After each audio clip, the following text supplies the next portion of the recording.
It's primetime sports talk coming up here on our brand new set of furniture. I gotta say, it feels like I'm sitting on a throne right now. Yeah, it does. We were talking about it a little bit off camera, and it just feels that wide, almost like you're royalty here, Josh. Yeah, well, I should be royalty anyway. We're just kidding, of course. Looking forward to another busy week after what was already a very busy week in the border city. And we'll start in the world of football, where the Wheatland final took place on Friday. Supposed to be plus 12. Turned out to be a little bit cooler than that. Certainly rainy and windy conditions for the teams and the spectators involved. But the Lloydminster Barons defend their title, winning 13-8 over the Holy Rosary Raiders. Trailed for much of the game, but managed to gut it out in the end in a game that really was sort of tailored to the way the Raiders play.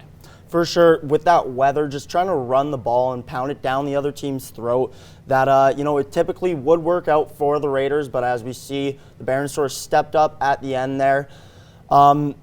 Head coach Aaron Harper, he was mentioning that, it was tough to sort of get that momentum going just with the weather elements. So it's good to see, they've obviously figured it out how to get that ball rolling and trying to pick up some yards there.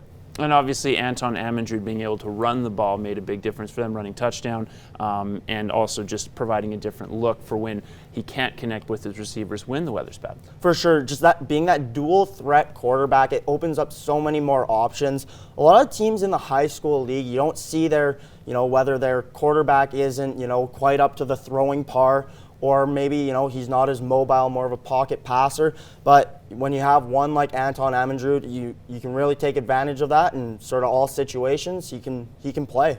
And that's a second elite runner when you consider Matthew Morin as the running back. Obviously, time with Team Alberta this summer paid huge dividends throughout this season as well. And now both teams, obviously some disappointment for the Raiders not being able to take home the Wheatland title, one that until last year they've dominated recently. Now they both have provincial semifinal games in terms of their region. So regional semis before a regional final, assuming both teams win their various regional semis, then they would move on to the provincial competition as well. And they have a couple of tough teams potentially. It's up in the air who exactly they'll play at this point. But we know that not this week, where they have a bye. The following week, both the Barons and the Raiders will be at home, likely on the Saturday, at the respective fields. Yeah, for sure. They're going to be hosting, as both teams were some of the highest ranked teams for their divisions in Alberta. I believe there's a good chance Holy Rosary could be taking on Sylvan Lake, who they have seen before. So that could be a tight duel, and especially after Holy Rosary has that chip on their shoulder, not winning the Wheatland Championship. So expect them to really come out and really battle through.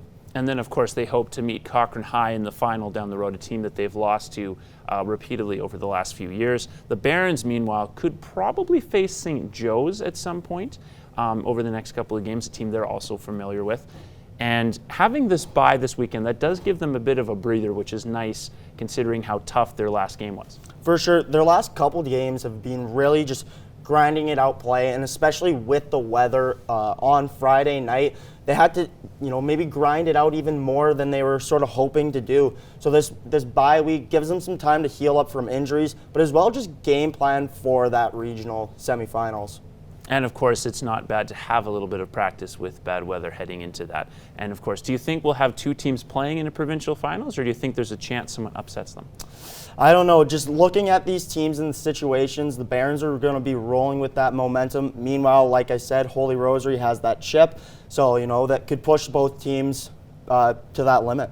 And we'll see if they do get indeed pushed to the limit at the Tier 2 and Tier 3 level, respectively.